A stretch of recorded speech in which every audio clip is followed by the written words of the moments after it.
Buenos días. En esta clase discutiremos una nueva gama de fenómenos eléctricos. Se trata del fenómeno de corrientes eléctricas. En particular, vamos a aclarar, por supuesto, en el transcurso de la clase, estudiaremos lo que llamaremos corrientes eléctricas estacionarias. ¿De qué se trata este tema?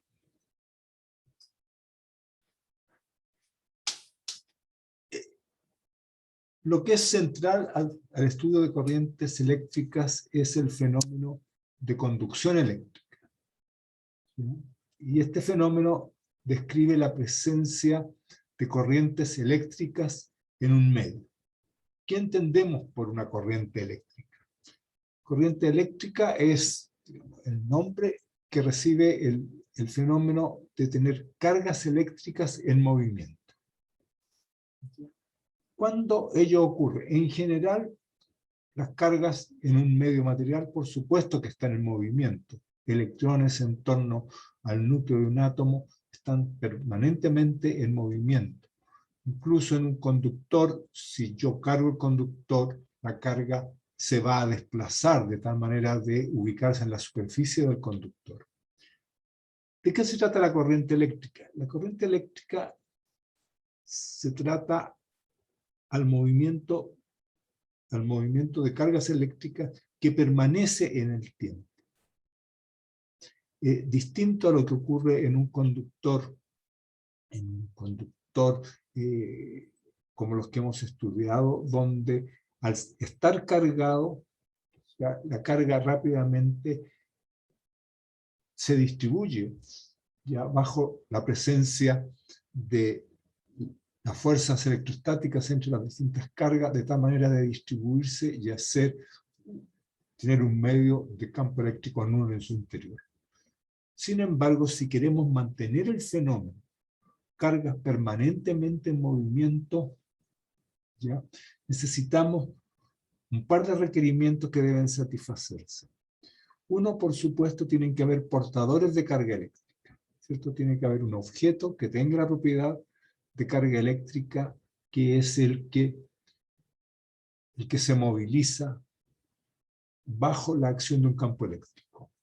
Y necesitamos también, y es central a la idea de una corriente eléctrica, una fuente de energía externa que provea en el fondo en forma permanente un campo eléctrico que mantenga el movimiento de los portadores de carga eléctrica.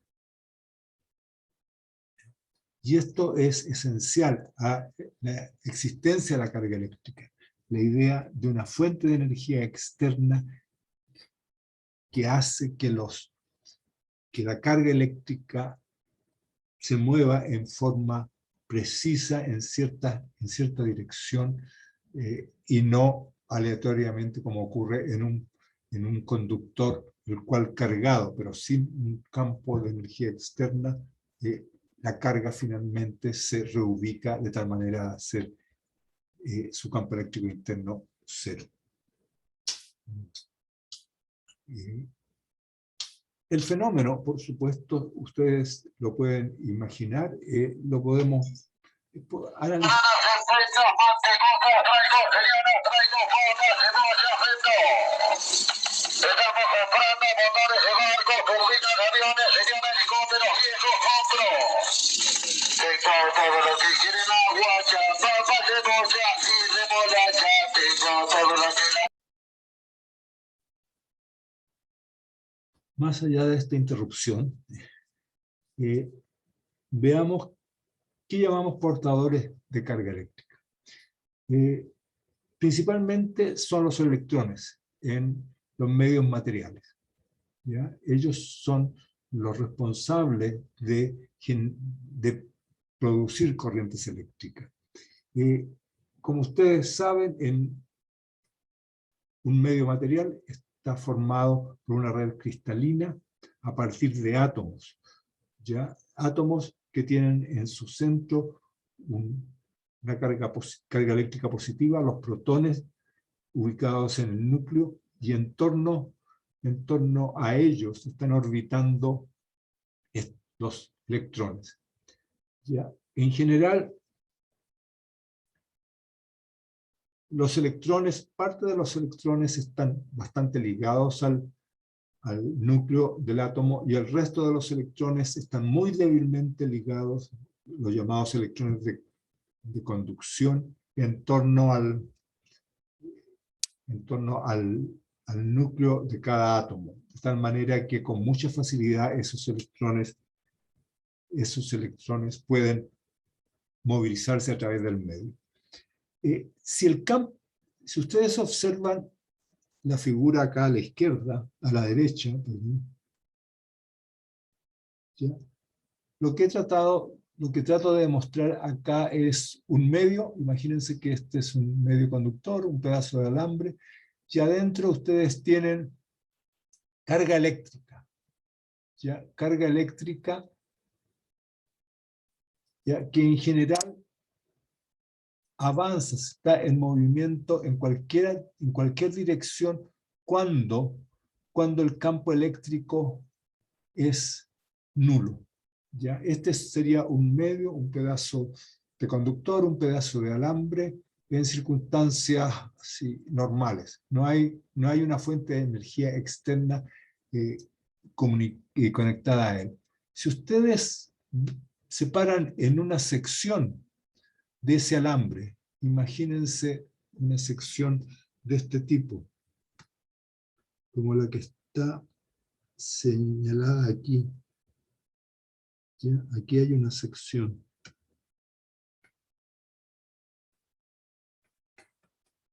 ¿Ya? Si ustedes separan y hacen un análisis detallado de lo que ocurre, observen que a través de esa sección, ¿ya? Hay en promedio, debiera haber un mismo número de portadores de carga que avanzan hacia la derecha que hacia la izquierda. Por ejemplo, para la sección acá indicada, por ejemplo, acá tienen un portador de carga que avanza hacia la izquierda, acá tienen un portador de carga que avanza hacia la derecha, acá tienen un portador de carga rojo que avanza hacia la derecha, y acá tienen un portador de carga que avanza hacia la izquierda. Así que en un medio normal, en un pedazo de alambre, la carga está en permanente movimiento, pero en promedio, tanto la carga positiva como la negativa ya tienen una distribución aleatoria de velocidades, de modo que si yo me paro en cualquier punto de ese conductor, hay tanta carga positiva como negativa viajando en sentidos contrarios. ¿Ya? Por lo tanto, no se produce un efecto neto en el conductor. No hay un traspaso de carga desde un extremo al otro, ya que en promedio hay carga nula a través de cada sección del conductor. Sin embargo,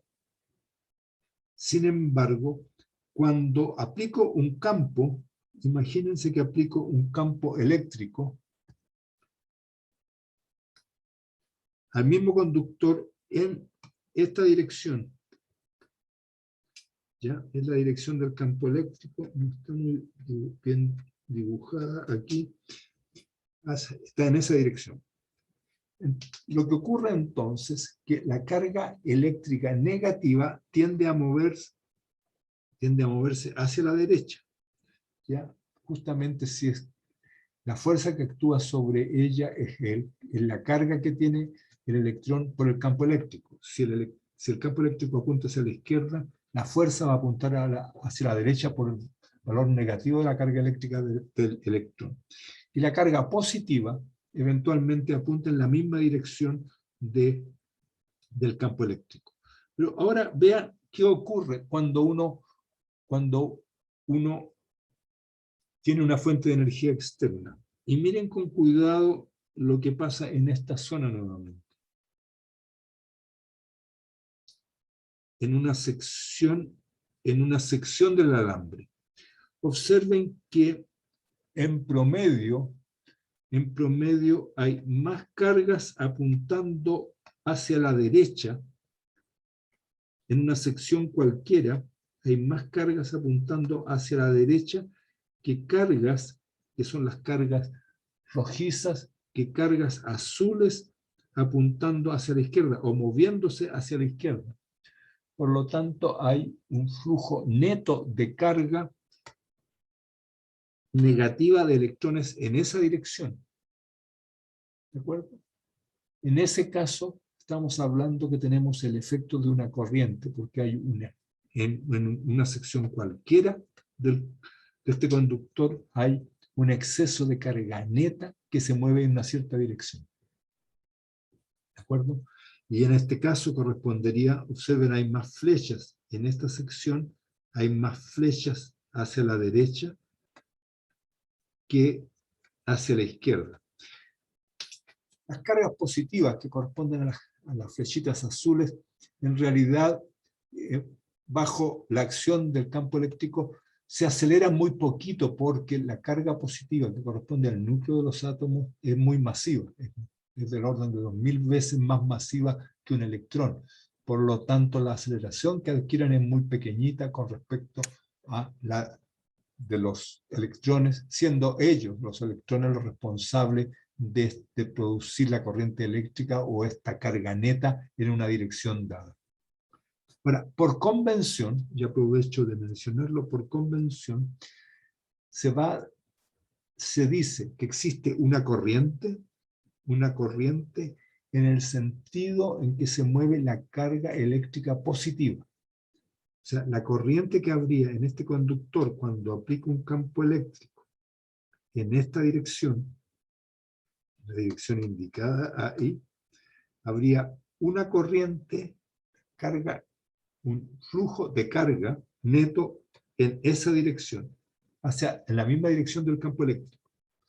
Ustedes se preguntan, ¿por qué? Pero si recién he argumentado que son los electrones los que están generando una carga eléctrica neta y se mueven en el sentido contrario, para una sección dada del alambre.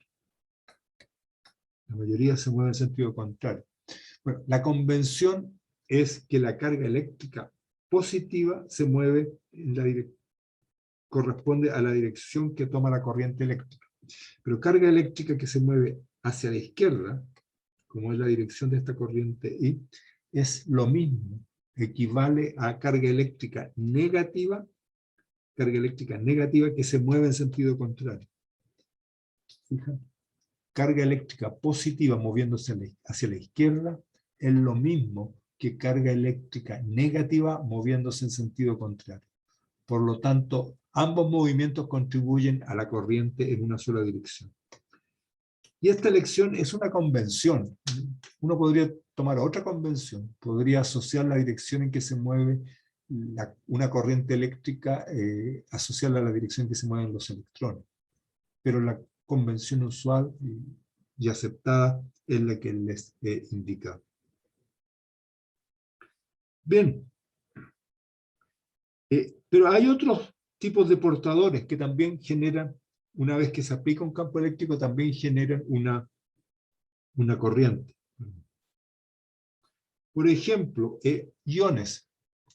Iones, ¿ustedes recuerdan lo que son? Iones es un átomo, ¿ya? Al cual se le ha sacado un cierto número de electrones, por ejemplo, con lo cual genera un sistema, es un átomo con un exceso de carga positiva, o eventualmente a un ion se le puede agregar electrones generando un átomo con un exceso de carga negativa. ¿Ya? O sea, son sistemas atómicos que tienen un exceso o un defecto de carga eléctrica negativa. Y eso genera iones positivos o negativos. Y donde se encuentran, bueno, se encuentran en todo tipo de sistemas, por ejemplo, los sistemas biológicos, esa estructura microscópicas aparecen con naturalidad, en fluidos, en electrolitos, por ejemplo, en el tipo de fluido que hay en una batería de un auto, por ejemplo, ¿ya? Que genera una fuente, que corresponde a una fuente de energía externa. Los electrolitos son en realidad es un fluido lleno de iones, ¿no? O gases que están ionizados, gases que formados por átomos que con campos eléctricos yo le he sacado electrones, por lo tanto quedan sus iones.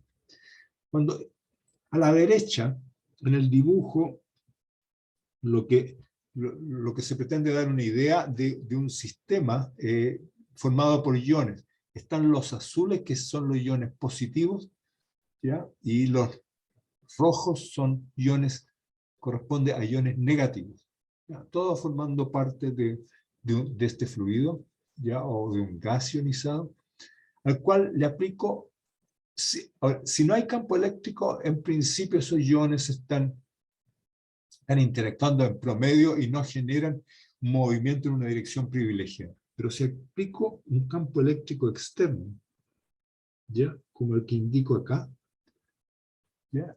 Lo que ocurre es que la carga positiva va a acelerarse hacia la izquierda, en la dirección del campo, ¿ya? Porque la fuerza va a ser la carga del ion por el campo. Si la carga es positiva, ¿ya? La fuerza tiene la misma dirección del campo y lo marco con la flecha azul. Y la carga eléctrica negativa, o sea, los iones negativos, se van a acelerar en sentido contrario, ¿ya? Por supuesto, porque al ser la carga eléctrica negativa y el campo se apunta hacia la izquierda, la aceleración resultante que sufren es hacia la derecha, ¿ya? Si ustedes se paran en cualquier sección de este medio, ¿ya? Y empiezan a contar, van a ver que carga positiva pase hacia la izquierda, los azules, los iones azules pasan a la izquierda, pero también contribuyen a esa misma corriente los iones negativos, los iones rojos, que están viajando a través de esa sección hacia la derecha, ¿ya? Todos contribuyendo a una corriente que vamos a llamar, y eventualmente una corriente que se mueve hacia la izquierda de acuerdo a la convención que hemos tomado previamente. Otro ejemplo de portadores, ya un poquito más elaborado, son los que se llaman agujeros, los agujeros que se producen en la estructura atómica de un material. Y un agujero no es nada más que digamos, el espacio, el volumen en el espacio que corresponde a la vacancia de un electrón. Por lo tanto, es un agujero, literalmente es un agujero, no es una partícula probablemente tal, pero es un agujero que tiene el efecto de una carga positiva, ¿ya? Y por lo tanto, eléctricamente genera un efecto de una partícula. Y estos agujeros son importantes en aquellos medios que uno llama los semiconductores. Los semiconductores son materiales importantes en la construcción de componentes electrónicas, como transistores, diodos y muchos otros de los elementos que forman parte de la electrónica básica de todos los dispositivos que hoy actualmente usamos. Así que estos agujeros que tienen carga eléctrica positiva operan en forma similar a electrones y generan corrientes y contribuyen a los flujos de corriente o flujos de movimiento de carga dentro de un medio. Esta pequeña introducción nos permite concluir lo siguiente: que un movimiento neto de carga desaparece, no existe si el campo eléctrico es nulo. Si un campo eléctrico externo es nulo. ¿Ya? Puede haber un movimiento de carga si no hay campo eléctrico. Hay movimiento de carga, por supuesto, pero se reordena de tal manera que los campos, de tal manera de producir un movimiento aleatorio, al azar, que no genera un flujo de carga en una dirección privilegiada. ¿Ya? Por lo tanto, no hay uno llamaría una corriente eléctrica, el traslado neto de carga desde un punto de un medio hasta otro punto de un medio.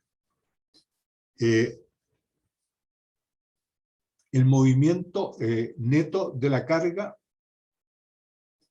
ocurre en la dirección del campo eléctrico, ¿ya? Y tanto la carga positiva como la carga negativa generan un traslado neto de carga en la misma dirección. Es lo que les explicaba en las figuras previas. Y por convención, por supuesto, la dirección de la corriente, o sea, la dirección en que las cargas eléctricas se mueven, corresponde a la dirección del movimiento de la carga eléctrica.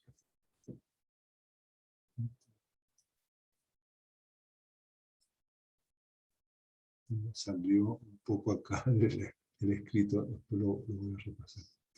La convención, entonces, de la dirección de una corriente del flujo de carga o del movimiento de las cargas es corresponde a la carga eléctrica positiva. Así que es clave estos dos elementos, la existencia de carga y la existencia de un campo eléctrico externo que es sinónimo de una fuente de energía externa, que es la que produce el campo. Amarillo, amarillo, plátano. Amarillo, amarillo, plátano.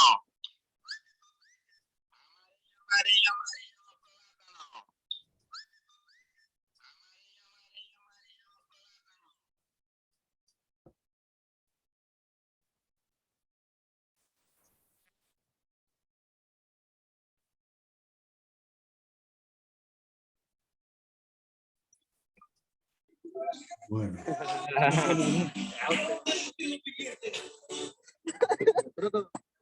Y así, ¿verdad? Así que no sale de la high, le gusta lunar, y los perros son muy, esos panties son pink, y los luces en el live, la única que mueve el puti como Rihanna, anda junta con la manita, fumando marihuana, le gusta la ice money, la semana con los lones y el papel, y no acepta que esa...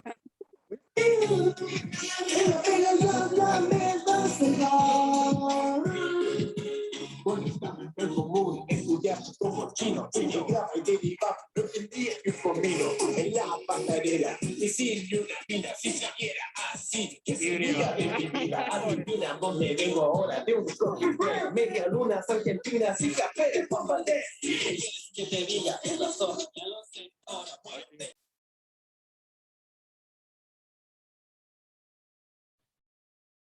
Bueno.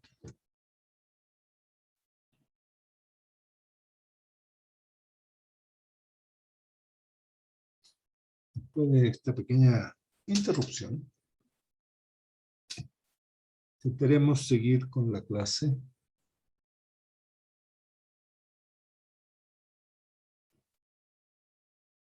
¿Cómo caracterizar este fenómeno de cargas en movimiento?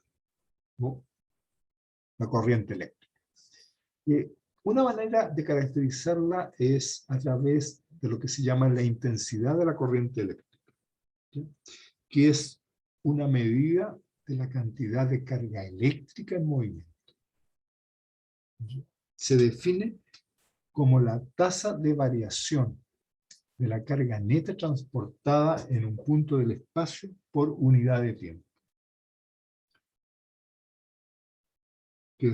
¿Qué significa esto? Si ustedes tienen, imagínense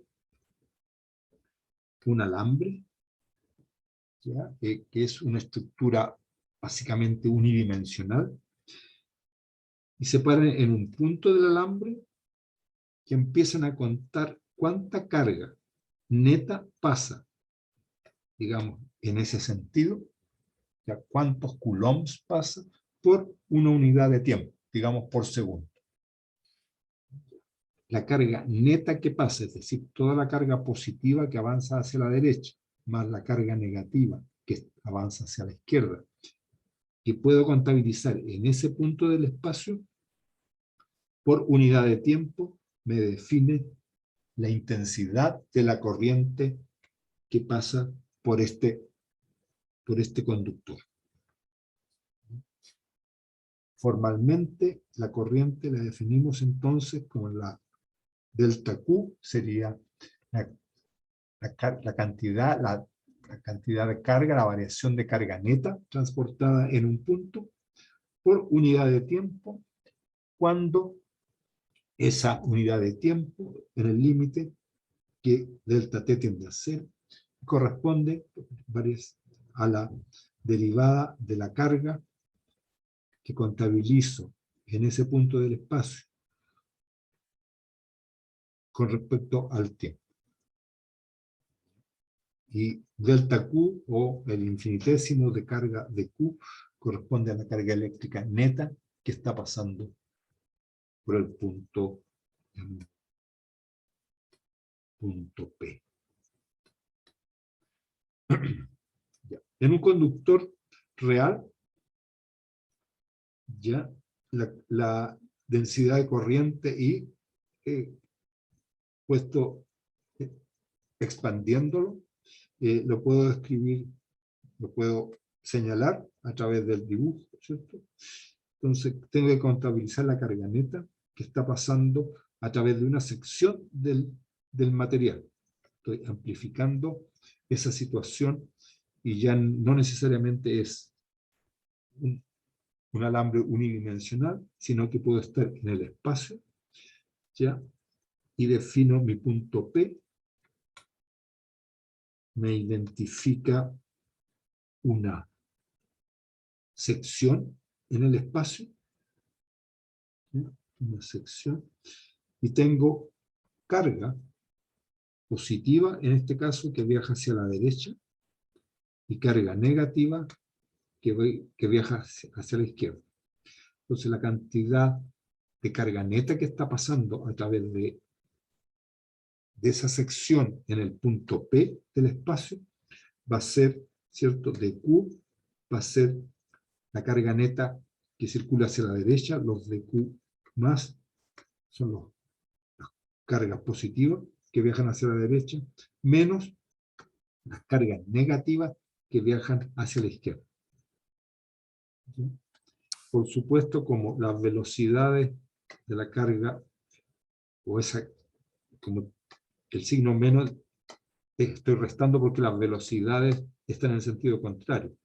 Pero la carga Q menos tiene el signo contrario a la carga Q más. Por lo tanto, la carga Q menos que está implícita aquí cancela el signo menos, generando una carga neta siempre en el mismo sentido. ¿Ya? Los de Q más, por supuesto, son los portadores de carga positiva, viajando hacia la derecha, y los de Q menos son los portadores de carga negativa, viajando hacia la izquierda. ¿Ya? Pero eso básicamente mide o caracteriza a una corriente eléctrica. La corriente eléctrica está caracterizada por su intensidad, y esa intensidad, pues, identificada con la letra I, en general, I, que mide la variación de carga por unidad de tiempo, es la derivada de la carga, de la función carga eléctrica en el tiempo, ya es lo que caracteriza la cantidad de portadores que están en movimiento. La intensidad de carga eléctrica, o la corriente eléctrica, se mide en ¿qué unidades? Por definición, la intensidad de carga tiene unidades de Coulomb por unidad de tiempo. Pues tiene unidades de carga eléctrica por unidades de tiempo. Por unidad de tiempo. La unidad de carga eléctrica es el Coulomb, la unidad de tiempo es el segundo. A esta combinación, ¿ya?, que identifica las unidades de la intensidad de carga eléctrica, se le llama el ampere. Y se le identifica con la letra A. ¿Ya? Así que la corriente eléctrica se mide en ampere, ¿ya?, que son números familiares para ustedes. ¿Vale? Lo que ustedes observan, cualquier dispositivo eléctrico, lo que normalmente está definido es el voltaje que funciona y el tipo de corriente que va a circular, las corrientes máximas que circulan por el dispositivo, o alternativamente a veces no se identifica la corriente, sino la potencia que disipa el dispositivo. Y vamos a conversar de ese concepto un poquito más adelante. Así que esa es la medida, eso es ampere, es la cantidad de coulombs que se transportan en una dirección determinada por segundo. Un ejemplo de cómo calcular una corriente eléctrica, ya en un par de ejemplos que les voy a proponer para que piensen un poquito. He estado argumentando en base a lo que ocurre en un medio material, ¿cierto? Especialmente en un conductor donde los electrones están propensos, están básicamente libres y son muy fáciles de poner en movimiento con un campo eléctrico externo en una dirección determinada, ¿sí? Pero hay otros ejemplos también que son interesantes de tener presente. Por ejemplo, aquí hay dos ejemplos que les voy a proponer para que ustedes lo piensen. Uno es, en ambos, la pregunta es calcular qué corriente se genera. Uno es el caso del átomo de hidrógeno, que básicamente está su concepción más clásica, está expresada aquí a la derecha, que es el núcleo del átomo, representado por un protón, ¿ya? En torno al cual orbita un electrón, ¿ya? Una carga eléctrica negativa en una órbita básicamente. Si el problema lo ven como un problema clásico, sería una órbita plana, ya que el momento angular se conserva en problemas con fuerza central. ¿Ya? La fuerza que mantiene al electrón amarrado a el núcleo o al protón que está en el centro es la fuerza, por supuesto, electrostática, la fuerza de Coulomb. Pero este electrón está en movimiento en torno al núcleo. Y si está en movimiento y yo me paro en un punto del espacio, yo, por unidad de tiempo, yo puedo contar o contabilizar cuántas veces pasa por unidad de tiempo, en un minuto, en un segundo, en la unidad de tiempo que quiera, cuántas veces pasa la carga eléctrica por ese punto. Por lo tanto, tengo una carga eléctrica en movimiento, está generando una corriente eléctrica. Es una pequeña corriente eléctrica en torno al núcleo del átomo, ¿ya? Y cuya magnitud la puedo calcular. Y en efecto, en un punto cualquiera de la órbita, el tiempo, el periodo, suponiendo que la órbita es circular, ¿sí? Este electrón orbita con una frecuencia angular constante. Por lo tanto, el tiempo que demora en dar una vuelta completa es un tiempo t mayúscula, que es 2pi dividido por la frecuencia angular, ¿ya? Con lo cual nos permite calcular la corriente, que es la variación de la carga por unidad de tiempo, es decir, en un punto dado, cuánta carga pasa por unidad de tiempo. Si la unidad de tiempo es el periodo de revolución del electrón, cada periodo pasa una carga E, que es la carga del electrón.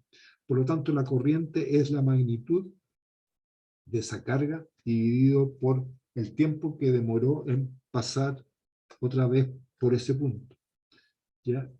Y la corriente, si te lo expreso en función de la frecuencia, la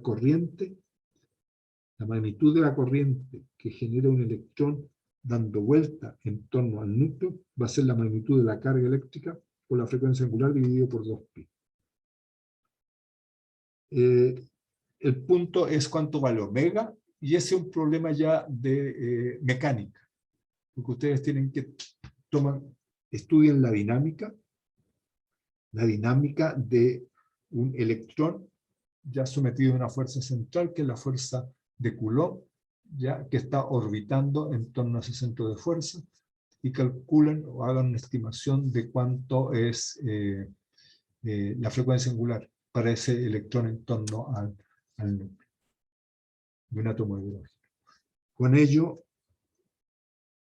y pónganle número a omega, lo reemplaza el valor de la carga. La carga del electrón es 1.6 por 10 elevado a menos 19 coulomb. Por lo tanto, calculen omega y van a tener un valor para la corriente, que es una fracción pequeñita de amperes, que significa un electrón dando vuelta. Por lo tanto, ya tenemos en la estructura más básica elemental, que es un átomo, tenemos corrientes eléctricas. O sea, los electrones orbitando en torno al núcleo, lo que generan es una nube de corrientes eléctricas, de cargas en movimiento, que generan a su vez nuevos efectos. Y esas corrientes eléctricas pueden generar, por ejemplo, campo magnético. ¿Ya? Y eso es un tema que vamos a ver a continuación la próxima semana. Ya. Piensen en ese problema. Ese problema lo podrían ver de otra manera. Piensen, por ejemplo, que esa es la carga del electrón, es toda la carga, está distribuida en la circunferencia del mismo radio que tiene el radio de la órbita del electrón. Pero ahora piensen que la carga está distribuida a lo largo de todo esa circunferencia, ¿ya? De tal manera que está distribuida con una densidad lineal de carga, de tal manera que es básicamente la carga del electrón partido por 2pi el radio de la órbita, ¿ya? Y piensen, y es una distribución de carga estática, y piensen que esa distribución está girando. O sea, olviden el electrón, entonces es una distribución de carga, cuya carga total es la misma que la carga del electrón, que está girando en torno al centro, con una cierta velocidad angular omega. Calculen en ese caso la corriente. Y va a salir el mismo resultado. Pero hagan un problema ligeramente distinto. También este problema está planteado en los apuntes del año pasado, del semestre pasado, que les entregué a principios de año. Otro problema es un poquito distinto. Resulta a lo mejor misterioso para ustedes, pero es muy simple. Es un dipolo. Lo que tengo aquí es un dipolo eléctrico. P. ¿Okay? Es un dipolo. Si yo lo miro de arriba, es sencillamente algo así. Es un dipolo P, que en torno a este punto está a un eje que es perpendicular al plano, está rotando.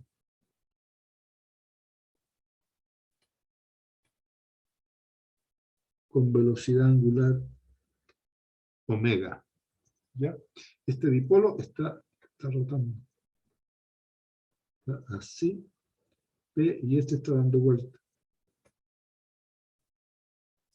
¿Ya? Y la pregunta, ¿hay una corriente neta que genere ese dipolo? Y la pregunta, ¿por qué se las hago? Es porque tienen que recordar que lo que es un dipolo eléctrico. Un dipolo eléctrico no es nada más que una configuración de dos cargas separadas a una distancia dada, ¿ya? Y las cargas son de la misma magnitud, pero de distintos signos. Así que en realidad lo que tengo aquí es una carga positiva y una carga negativa aquí en la cola de esto. Así que un dipolo es equivalente a tener dos cargas eléctricas opuestas que están rotando con la misma velocidad angular, ¿de acuerdo? Una positiva y otra negativa, ¿ya? Y está rotando. Entonces la pregunta es, ¿generan una corriente eléctrica o no esa distribución?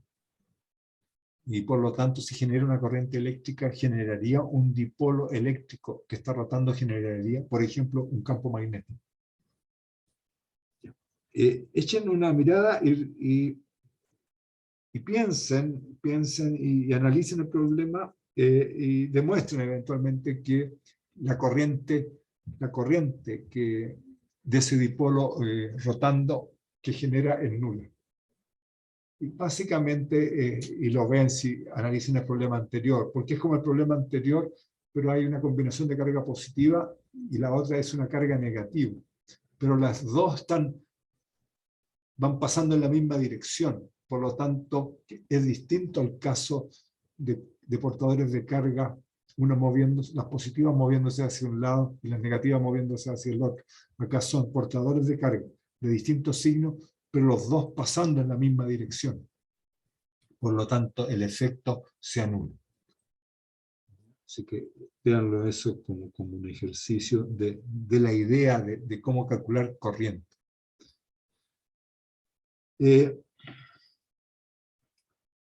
Las corrientes no siempre aparecen en la forma así, simple, unidimensional que hemos descrito previamente, sino aparece en términos más generales como una cantidad de carga que se mueve en una dirección dada en el espacio, a través de un cierto volumen del espacio. Así que eso hace necesario un poco generalizar la idea de intensidad de corriente a un concepto más amplio. Y ese concepto es lo que se llama la densidad de corriente en un punto definido por el vector posición R en el espacio, ¿ya? Y es una magnitud, en general vectorial, ya que tiene una dirección, ¿ya?, definida en cada punto del espacio y que además puede variar en el tiempo. Por supuesto, así como la intensidad de corriente que introduje previamente como la derivada de la carga con respecto al tiempo, es una función en general del tiempo. La densidad de corriente, que corresponde a la corriente por unidad de superficie que existe en un punto específico del espacio, ¿ya?, también puede variar en el tiempo. Y esta densidad de corriente, ¿cómo la vamos a definir? De la siguiente forma. Imagínense la figura que tienen acá a la derecha. Imagínense que existen estos vectores que representan un movimiento de carga en el volumen del espacio, o sea, y representan carga por unidad de superficie. ¿Ya? Y a eso lo vamos a llamar en principio la densidad de corriente J. ¿Ya? Y la idea es la siguiente: si llamamos ds un elemento de superficie, un área infinitesimal en un punto R del volumen, ¿ya?, donde existe esta densidad de corriente, entonces la proyección de J, este vector que identifica la densidad de corriente, según el elemento de superficie que he elegido, ¿ya?, esa proyección corresponde a la carga neta que por unidad de tiempo cruza esta superficie de S.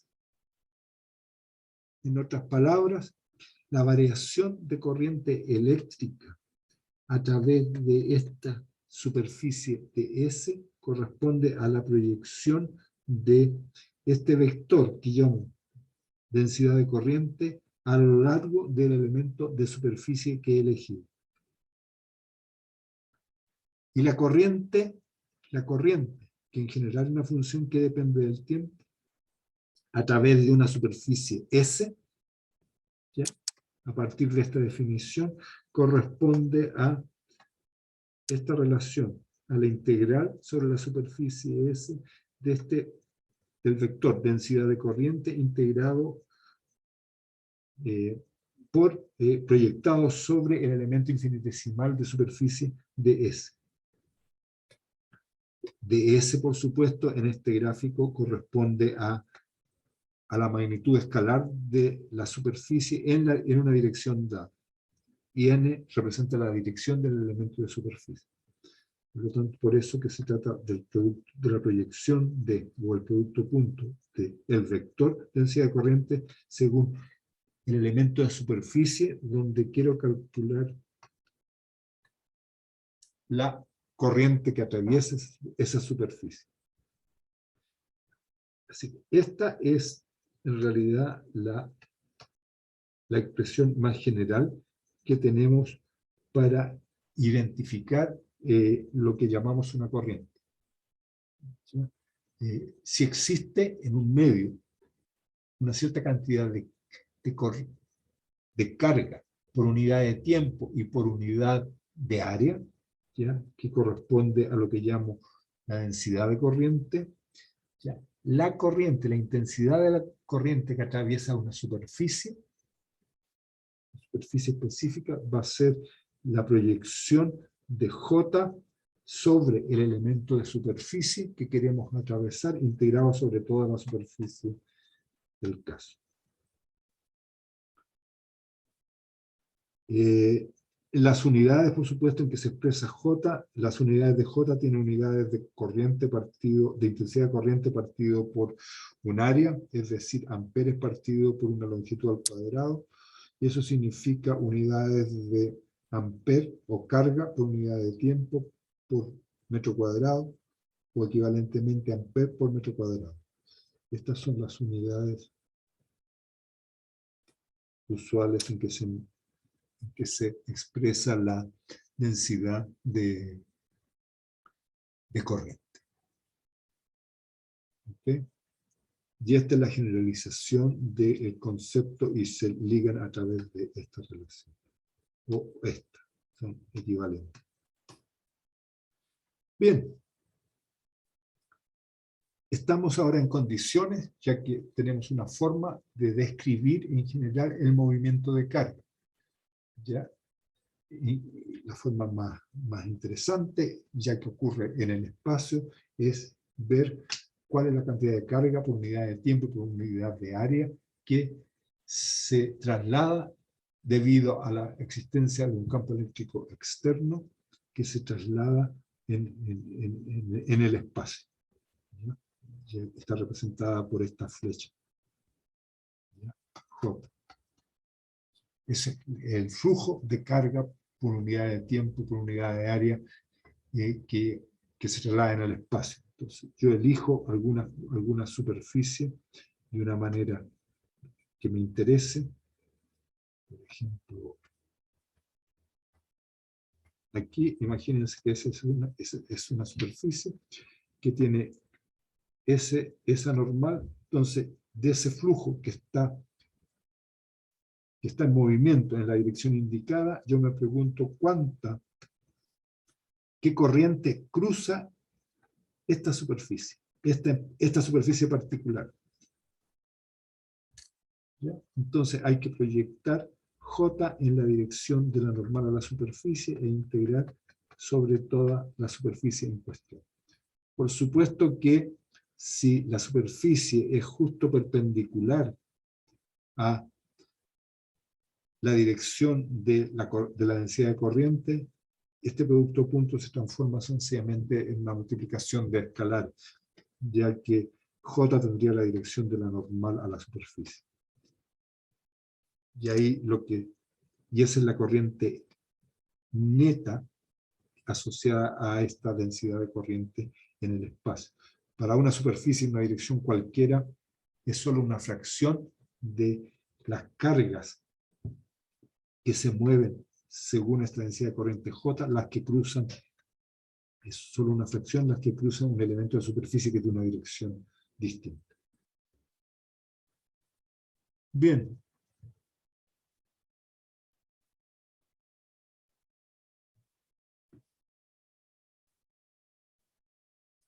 Ahora vamos a aprovechar que ya sabemos cómo calibrar, cómo describir el movimiento de carga a través de un vector densidad de corriente, para poner en forma matemática un hecho que, uno de los primeros elementos que mencionamos cuando empezamos a estudiar electromagnetismo, y era un hecho empírico y que si ustedes recuerdan, se manifestaba de la siguiente forma, que la carga eléctrica se conserva.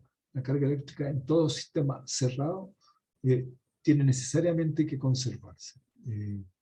Y eso es fenomenológico, es una evidencia experimental de miles de años de experiencia y hasta ahora no hay evidencia en sentido contrario. La pregunta es cómo se expresa la conservación de carga eléctrica, cómo se expresa matemáticamente. Y esto es lo que quiero mencionar. Consideren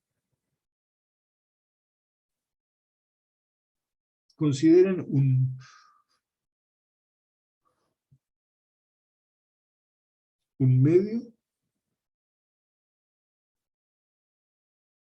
como este indicado acá,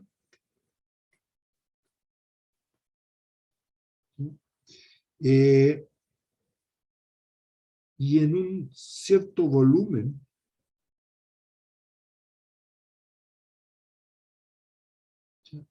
supongan que existe una densidad de carga libre, que varía en el tiempo.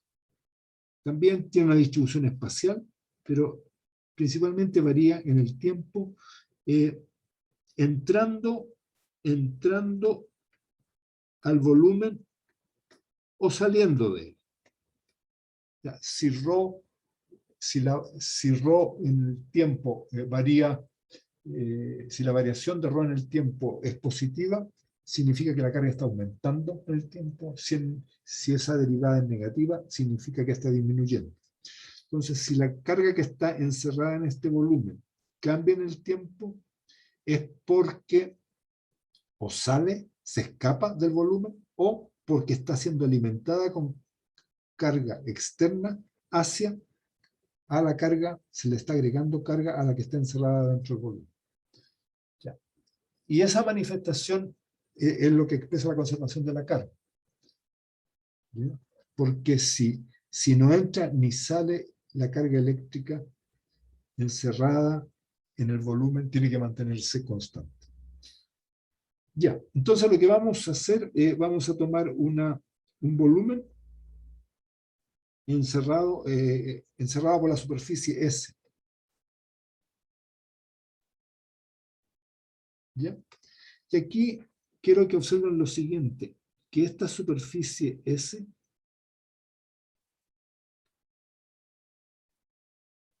está definida, ya, el elemento de la superficie S, por este vectorcillo, el vector rojo, que es el elemento de superficie hacia afuera de la zona donde existe la densidad de carga Rho. Pero también existe un elemento de superficie, este azul, ds', que es el elemento de superficie que define la superficie S que limita al medio externo, a este medio,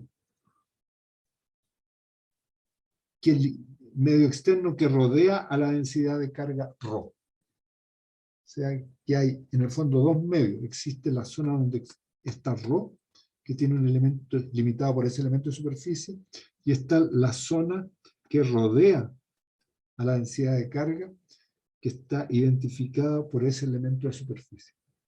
Entonces veamos cómo planteamos. Voy a hacer una suposición. Da lo mismo si hago la suposición inversa, el razonamiento, si ustedes después lo repiten, conduce al mismo resultado. Entonces voy a suponer que existe una carga encerrada en este volumen, ¿ya? Que está aumentando en el tiempo. Es decir, la variación de Rho con respecto al tiempo es mayor que cero. Por algún mecanismo está aumentando. Eso significa que si está aumentando, significa que existe carga que está entrando a través de esta superficie, hacia adentro. Es decir, hay un flujo de carga, hay carga en movimiento que hace que Rho aumente en el tiempo. Y si hay carga en movimiento, significa que existe una densidad de corriente, ¿ya?, que está cruzando esta superficie que me limita la zona donde existe la carga.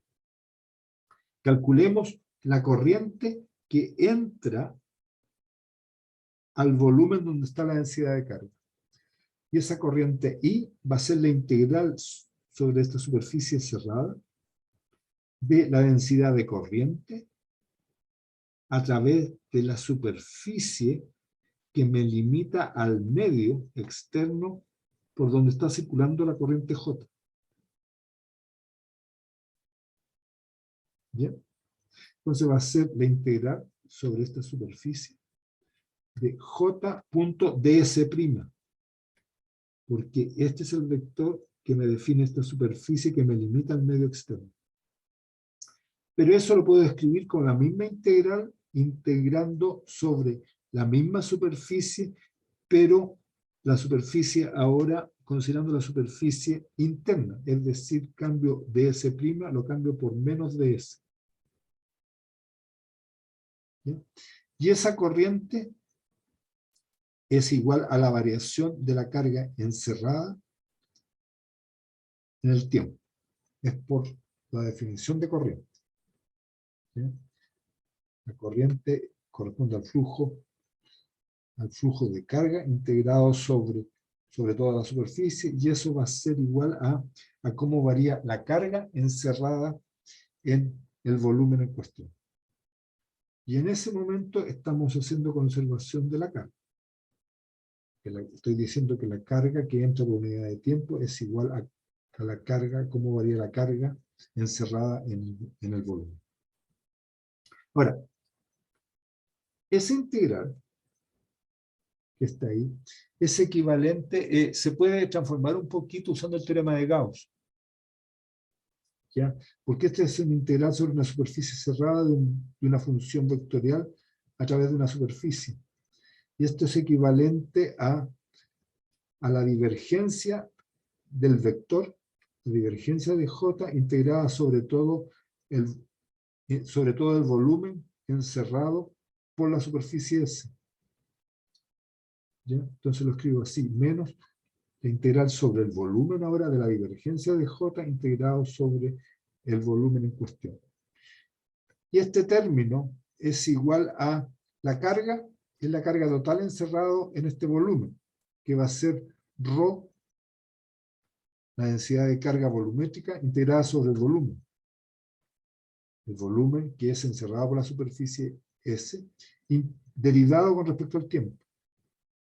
¿Ya? Y aquí lo escribo, esta derivada la escribo como derivada parcial, para explicitar que se deriva solo la variable temporal y no la derivada espacial. Si uno compara esas dos ecuaciones, esto es válido, y este balance de carga es válido para cualquier volumen V que yo elija. Para cualquier volumen V que encierra una cierta densidad de carga ρ. Por lo tanto, de acá uno concluye, como esto es válido para cualquier V, para que esto se satisfaga, debe cumplirse que para todo punto del espacio, la divergencia de J, que le paso hacia el otro lado, más la derivada temporal de la densidad de carga volumétrica con respecto al tiempo t, tiene que ser 0.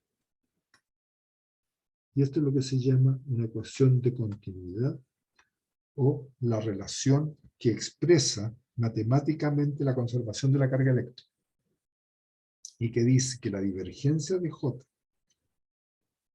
de la vector densidad de corriente, más, o bueno, lo puedo expresar de otra manera como la divergencia de J es igual a menos de ρ a dt. ¿Ya? Y esta es una ecuación que expresa justamente eso, porque es similar a ecuaciones del siguiente tipo, como por ejemplo divergencia de E es igual a ρ partido por epsilon 0. Es siempre una divergencia, ese es el punto, es una divergencia, y a este lado está la fuente del campo del cual estoy conociendo la divergencia. La ecuación de continuidad expresa exactamente lo mismo. Lo que me está diciendo que la variación de la carga en el tiempo, en un punto dado del espacio, ya con este signo menos, ya tiene que ver con el fuente o sumidero de carga en movimiento, del vector densidad de corriente. ¿Ya? Es decir, si la carga, por ejemplo, aumenta en una cierta zona del espacio, significa que tiene que haber un vector densidad de corriente que llega hacia esa zona, trayendo carga. Y si la carga disminuye, significa que el vector de densidad de corriente se aleja de la zona donde la carga varía, porque la carga eléctrica está fluyendo, alejándose de la zona que estoy considerando. Así que esta relación, conservación de carga eléctrica, o la ecuación de continuidad, que también se le llama, es súper importante. En régimen estacionario, es decir, cuando no hay dependencia, en el tiempo, ¿ya? De la distribución de carga, que es la observación que les indiqué, es el caso que vamos a estudiar con mayor detención para adelante, es lo que se llama el régimen estacionario. El régimen estacionario, cuando no hay variación temporal de la carga eléctrica, y en ese caso este término es cero, y la ecuación de continuidad se reduce a que la divergencia de J es igual a cero. ¿Qué significa eso? Significa que cuando hay distribuciones estáticas de carga, es decir, en esta zona del espacio, ρ no varía en el tiempo, puedo tener una carga, pero una vez que está ahí, no varía en el tiempo, significa que no hay un flujo de corriente que entre al volumen en cuestión o salga de él.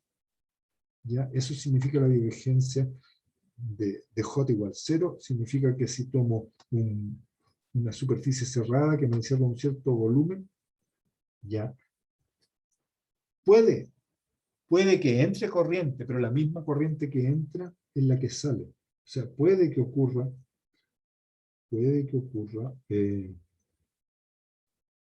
algo así como tomen un volumen, ya puede que ocurra que hay un J.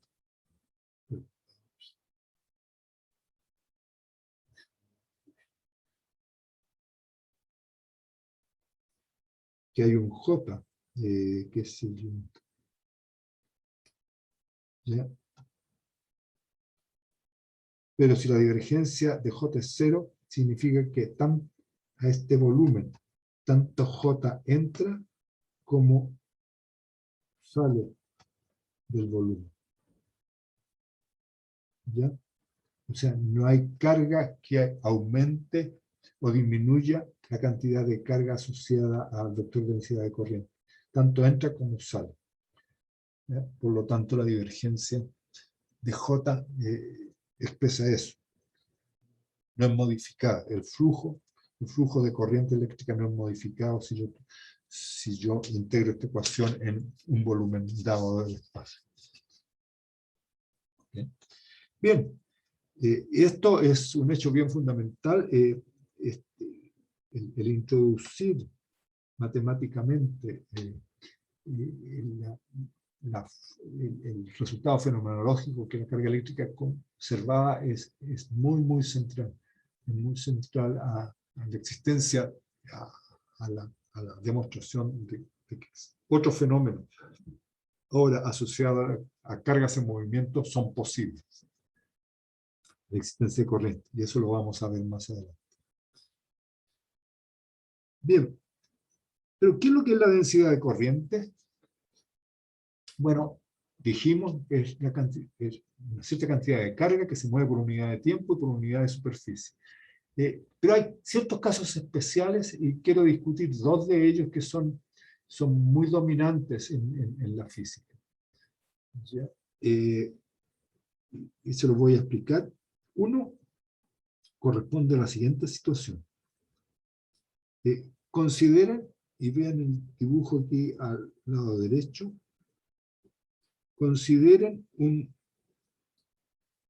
cargas eléctricas. Cargas eléctricas. Cada puntito es una carga eléctrica, todas con la misma, tienen la misma, son partículas, cada una con una carga Q dada, todos tienen la misma carga Q, y se mueven en promedio con la misma velocidad V.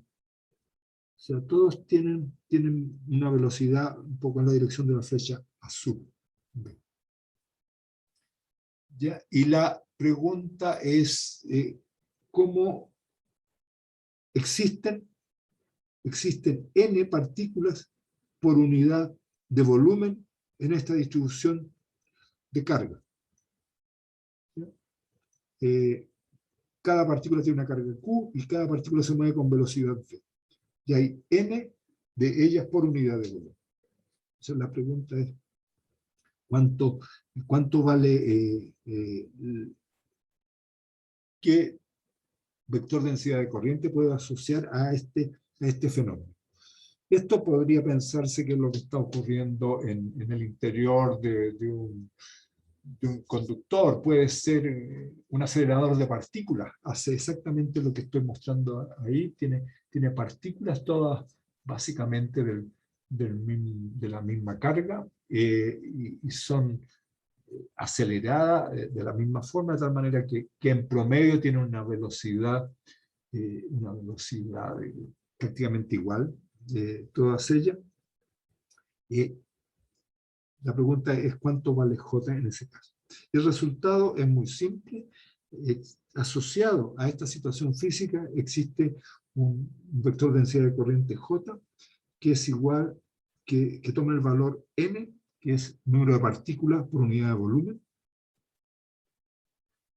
por la carga que tiene cada partícula y por la velocidad que tiene cada partícula, que es lo mismo que escribir ρ por la velocidad, donde ρ es la densidad de carga que existe en el conjunto. O sea, ρ es n por q y esto es la densidad volumétrica de carga asociada a este conjunto de partículas. Es decir, es la carga por unidad de volumen. Son distintas formas en que esto se escribe. N es el número de partículas por unidad de volumen, pero cuando el número de partículas se multiplica por la carga de cada partícula, lo que tenemos es la densidad volumétrica de carga, es que hemos usado previamente. J, para este caso físico, corresponde a ρ por V o NQV. La pregunta es cómo se obtiene ese resultado, y eso no es difícil. Acá estoy resumiendo la forma de cómo se calcula. Y lo que hago es tomar el sistema y tratar de usar las definiciones. Observen, para el sistema voy a tomar una cierta área infinitesimal delta S, ya en un punto del espacio, y lo que quiero es calcular la cantidad de carga que pasa por esa superficie en el espacio, ¿ya? Quiero calcular la carga que pasa por unidad de tiempo y por unidad de superficie a través de esa superficie delta S. Esa es la definición del vector de densidad de corriente. Ahora, ¿cómo calculo? El problema es cómo calculo la cantidad de carga que está pasando por esta superficie que tiene la dirección n, ya cuando las partículas están pasando en la dirección v, que es distinta a la dirección m. ¿ya? El flujo de partículas tiene esta dirección, ¿ya? Y elegí una superficie con una cierta dirección, por supuesto, y me pregunto cuál es la corriente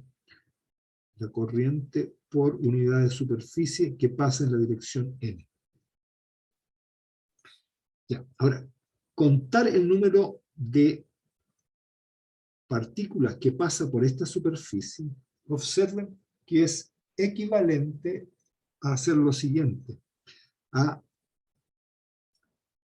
el número de partículas que pasan en un cierto instante de tiempo delta t, se obtiene en principio contando, parándome ahí con un reloj, con un cronómetro, y contar cuántas partículas pasaron en un cierto delta t dado.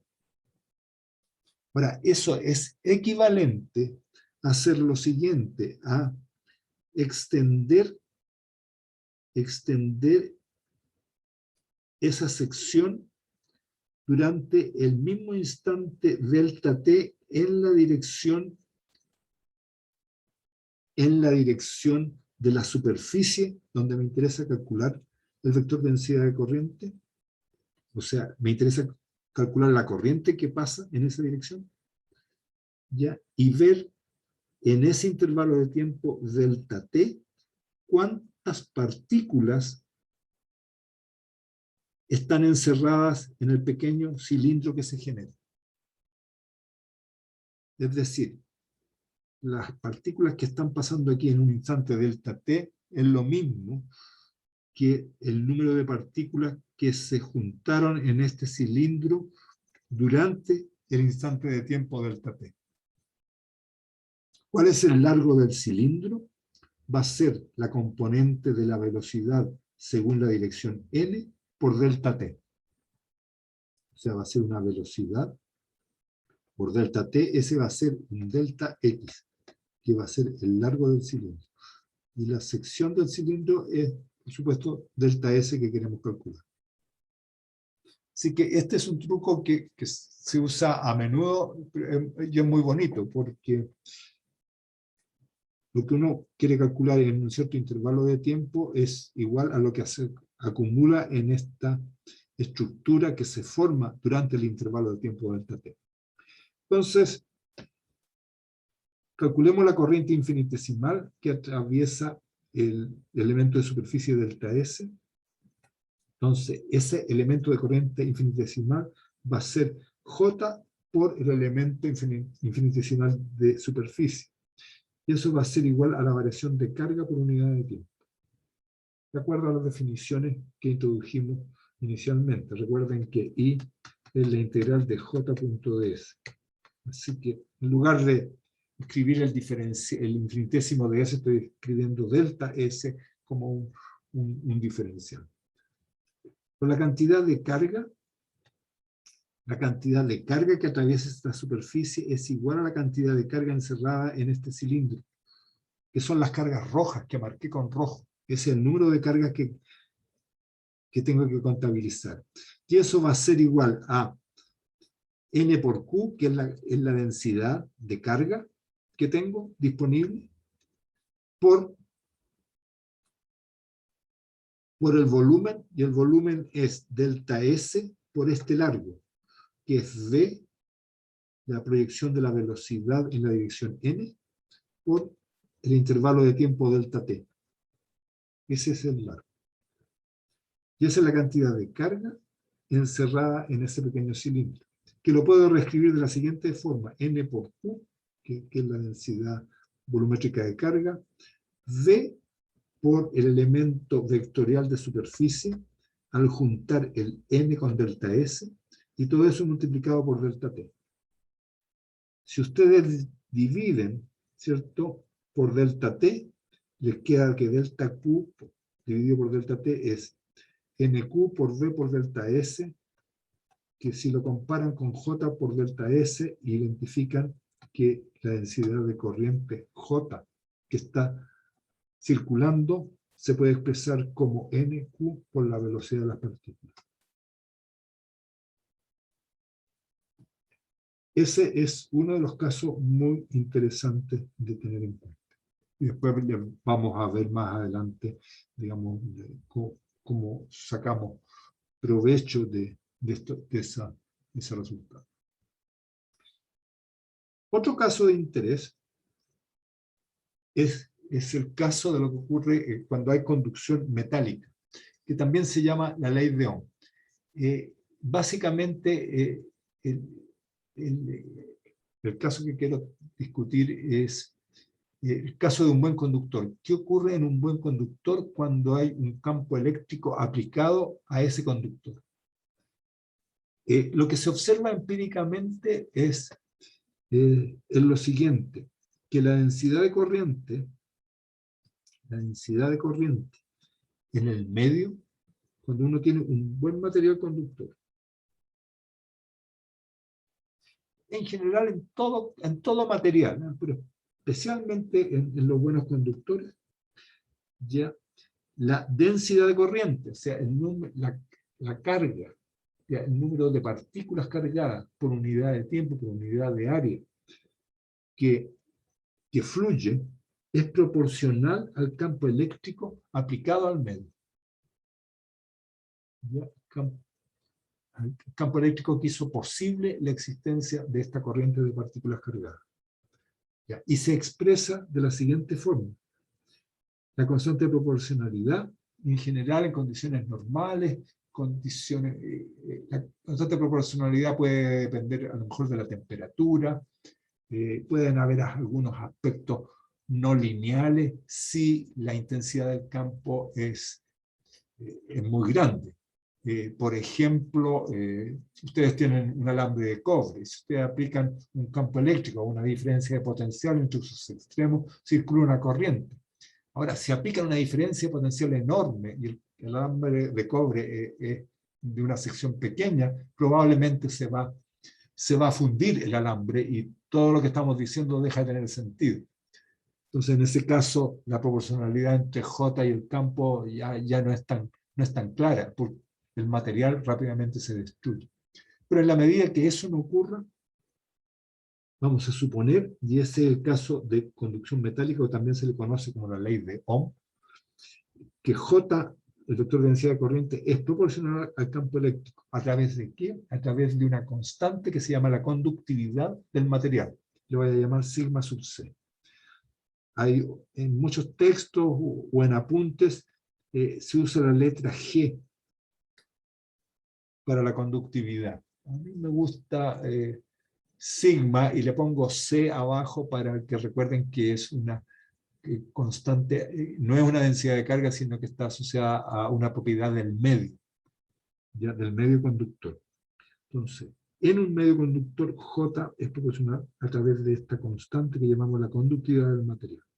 O también se escribe, ya que sigma se puede escribir en función de sus recíprocos. Muchas veces la constante de proporcionalidad se escribe como 1 partido por ρ sub c por el campo. Y ρ sub c es lo que se llama la resistividad del material. Los valores, por supuesto, uno es recíproco del otro, y estos valores son los que caracterizan a un medio. Todo medio material va a tener un valor para la conductividad o equivalentemente para la resistividad. ¿Ya? Y eso define sus propiedades frente a la conducción de carga eléctrica. Ellas se expresan en estas unidades, la conductividad se expresa en 1 partido por ohm metro. Ohm es una unidad de resistencia y que más adelante la vamos a encontrar y la vamos a definir mejor, por ahora se lo menciono. Y la resistividad se mide en ohm por metro. ¿Ya? Como son los recíprocos. El omega corresponde al ohm, es una unidad en que se expresa, ¿cierto?, la resistencia del medio. Algunos números para que tengan una idea de qué estamos hablando. Si tuviéramos un conductor ideal significa que si uno aplica un campo o un conductor ideal le da carga, una cierta carga, la carga se redistribuye muy rápidamente. Eso significa que la conductividad ya tiene que ser muy grande, ¿ya? O equivalentemente, la resistividad tiende a cero. No hay resistencia al movimiento de las cargas, ¿ya? Ahora, en un buen conductor, la conductividad es un número grande, son cosas del orden de 10 elevado a 8, 1 partido por un metro. Esa es la unidad. Pero si voy perdiendo la capacidad conductora de un medio material, empiezan a aparecer los dieléctricos, que son más bien aislantes, que son lo opuesto a los conductores. Y un buen dieléctrico tiene también propiedades conductoras, pero la conductividad en ese caso es del orden de 10 elevado a menos 15, 1 partido por un metro. Esto es un caso de un muy buen dieléctrico, ¿ya? Y ustedes observan que estos valores son los opuestos uno al otro. Y en un dieléctrico, si es ideal, o sea, si no conduce, por supuesto, si no conduce, la conductividad tiene que irse a cero, o equivalentemente es muy resistivo. Hay un enorme impedimento a que se muevan las cargas. La resistividad, entonces, se va a infinito. Les he agregado aquí, es para curiosidad, a 0 grados, porque la resistividad en general varía con la temperatura, ¿ya? Pero he copiado, digamos, de un texto el material y la resistividad en ohm metro. Y para que vean ustedes las diferencias que hay en los que son de buenos metales como la plata, el cobre, el aluminio, tienen resistividades del orden de 10 elevado a menos 8, equivale a conductividades del orden de 10 elevado a 8, lo que les mencioné anteriormente. ¿Ya? O sea, son las resistividades muy pequeñitas y la conductividad es muy alta. Pero si ustedes se van, se fijan, aquí empieza, por ejemplo, el cesio, aquí tienen el fierro ya no es tan buen conductor, el plomo ya es bastante, se echa a perder, es un orden de magnitud peor conductor que el cobre, por ejemplo. Por eso los alambres no son de plomo, sino que son de cobre. El titanio no es tan buen conductor tampoco. Bismuto, y el agua, por ejemplo. El agua es un conductor, ¿ya? Pero tiene un conductor con una resistividad bastante alta. O sea, no es un buen conductor, pero conduce. ¿Ya? Ustedes siempre han visto, qué sé yo, alguien, en las películas así de siniestras, cuando alguien está en la piscina y le pone le conectan una fuente de alta tensión para electrocutar a alguien. Y es porque el agua conduce, ¿cierto? Y tiene una cierta resistividad dada. Y semiconductores son otra gama de materiales, y acá están los aislantes. Por ejemplo, el vidrio. El vidrio es un súper buen aislante o dieléctrico, y es el que tiene resistividades muy altas, del orden de 10 elevado a 15, o conductividades muy, muy bajitas. Ya, creo que les da una idea de cuál es el comportamiento de los medios materiales. Todo está en sus extremos. Para terminar, quiero mostrarles una situación especial que es consecuencia de lo que ya hemos aprendido.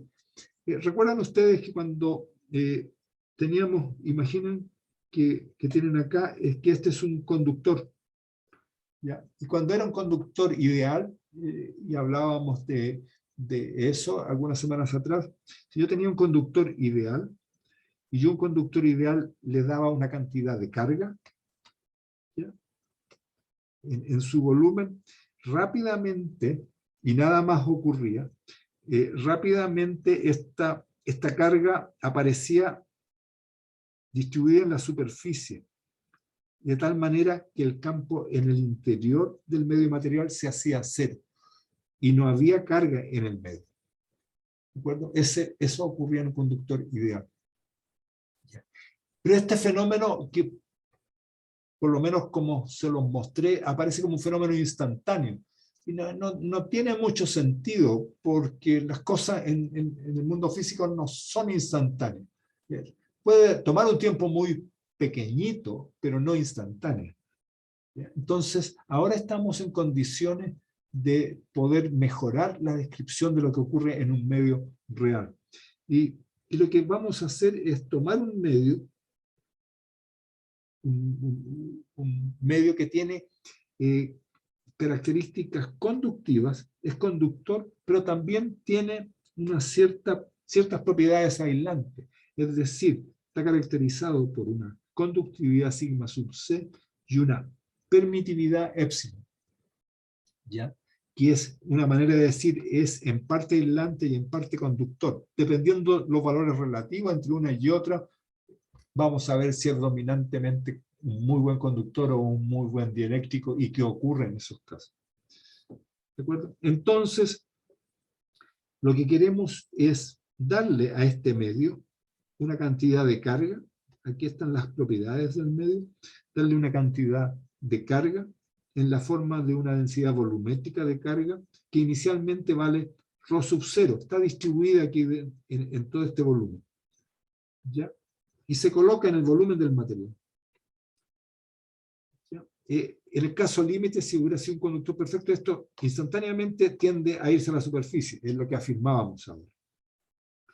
Pero la pregunta es, en realidad, ¿pasa esto que estamos diciendo? ¿Desaparece la carga de aquí al medio? ¿Ya? Cuando uno pone algo en un medio con estas características. ¿O era solamente una aproximación lo que habíamos afirmado inicialmente? Ahora, ¿qué ocurre físicamente? Cuando yo pongo una carga inicial ρ sub 0 en este volumen, ya la carga genera un campo eléctrico. Genera un campo eléctrico. Y si hay un campo eléctrico, va a haber una densidad de corriente, ya que hay una conductividad. Por lo tanto, carga empieza a moverse, empieza a fluir en el medio. ¿De acuerdo? Se mezcla esto. Tengo la carga inicial, ρ sub 0, no depende del tiempo, es una distribución de carga, pero esa me genera un campo. El campo me genera una corriente, pone la carga en movimiento. Bueno, es decir, mide el movimiento de la carga. Y si el movimiento de la carga existe, significa que ρ va a ir cambiando. La cantidad de carga que tengo en cada elemento del volumen va cambiando en el tiempo. Por lo tanto, vuelve a modificar el campo, vuelve a modificar la corriente, hasta que el sistema tiene que estabilizarse. ¿De acuerdo? Así que es un problema conjunto. Veamos cómo se resuelve ese problema. Y es muy bonito. Porque lo que tengo es un medio donde existe una densidad de carga libre, finalmente. Por lo tanto, existe la divergencia del vector de desplazamiento aquí en el medio. Tiene que ser igual a la densidad de carga libre, función de posición y del tiempo, que está disponible. Esa es la ecuación de Maxwell. Es la ecuación que gobierna el comportamiento de los campos eléctricos. El vector de desplazamiento se relaciona con el campo eléctrico, suponiendo que el medio, por supuesto, es el lineal, es isótropo, homogéneo, y la permitividad es una constante. ¿Ya? Así que conocemos que el comportamiento del medio frente el medio en presencia de un campo eléctrico, el vector de desplazamiento es proporcional a él. Ahora, si hay un campo eléctrico, porque existe el vector de desplazamiento, va a haber un J que es proporcional, una densidad de corriente que es proporcional a través de la conductividad del medio al campo eléctrico existente. Y ese J tiene que satisfacer la ecuación, perdón, aquí me falta un igual a 0. Tiene que satisfacer la ecuación de continuidad. Es decir, que si la carga que hay aquí empieza a variar en el tiempo, significa que tiene que irse a algún lado. Entonces tiene que alejarse o tiene que volver, pero tiene que variar en el tiempo. Ese es el punto.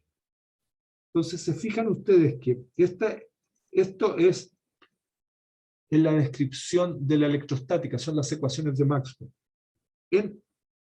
Mezclando Maxwell, que es reflejo de la existencia de Coulomb, más el comportamiento del medio. Esto es comportamiento del medio y esto es conservación de la carga eléctrica. Si uno mezcla estas ecuaciones, concluye que la densidad de carga ρ que existe en el volumen satisface esta ecuación diferencial, que es una ecuación lineal de primer orden. La derivada de ρ en el tiempo más una constante que es el cociente entre sigma sub c y epsilon por ρ es igual a 0. Que tiene como solución ρ en el tiempo es, o sea, en todo punto del espacio, ρ es la carga que tenía inicialmente por una exponencial decreciente, caracterizada por el tiempo de relajación del medio, que es el cociente entre epsilon y la conductividad. Es decir, dependiendo de los valores relativos de epsilon y sigma sub c, tau es un tiempo que me indica cuán rápido o cuán lento la carga que está en el interior, en el volumen del medio, empieza a abandonar ese espacio. Y si lo abandona, se va justamente a la superficie. Para terminar, les he graficado aquí esa función, la solución a el fenómeno de relajación de la carga en el medio. Rho como función del tiempo t en segundo. ¿Ya? Aquí hay 5 segundos. Si estoy con un conductor bueno, ni siquiera muy bueno, pero bueno, o sea, con una conductividad ya del orden de, no sé, 10 elevado a 2 o algo así, 1 partido por 1 metro, la densidad en todo punto del volumen se viene rápidamente a 0. Desaparece la carga en el volumen. Aquí tienen ρ de t. Entonces, en el tiempo, muy rápidamente, ρ se viene a 0. Y si desaparece de aquí, significa que se fue a la superficie. Sin embargo, si estamos en presencia de un buen conductor, la densidad de carga que tengo acá tiende a permanecer y empieza lentamente a migrar hacia la superficie. Es decir, un buen conductor, un buen dieléctrico se demora mucho en, entre comillas, descargarse, en que la carga abandone el volumen y vaya migrando hacia la superficie. Y sin embargo, en un muy buen conductor eso ocurre muy rápidamente. Y eso es lo que uno dice casi instantáneamente. Hay un reacomodo de las cargas en un muy buen conductor que es muy rápido, mientras que en un buen aislante eso no ocurre, la carga tiende a quedarse. Y esta es una situación intermedia en un medio que no es ni muy buen conductor ni muy buen aislante, pero que existen en la naturaleza. Con eso cierro esta clase y la próxima seguiré discutiendo otros aspectos de corrientes eléctricas, específicamente en presencia de medios conductores. Gracias.